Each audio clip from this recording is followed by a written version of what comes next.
امام مالک نے خبر دی، انہیں عبداللہ بن ابی بکر بن عمرو بن حزم نے خبر دی، انہیں عمرہ بنت عبد الرحمن نے خبر دی کہ زیاد بن ابی سفیان نے عائشہ رضی اللہ عنہا کو لکھا کہ عبداللہ بن عباس رضی اللہ عنہ نے فرمایا ہے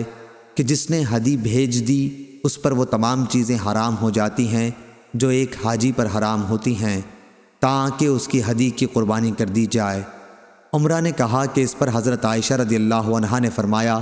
عبداللہ بن عباس رضی اللہ عنہ نے جو کچھ کہا مسئلہ اس طرح نہیں ہے۔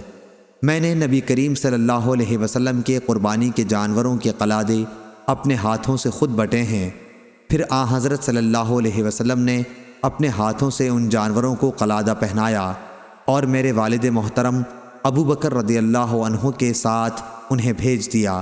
لیکن اس کے باوجود آپ صلی اللہ علیہ وسلم نے کسی بھی ایسی چیز کو اپنے اوپر حرام نہیں کیا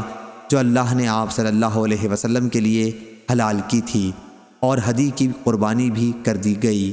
صحیح بخاری حدیث نمبر 1700۔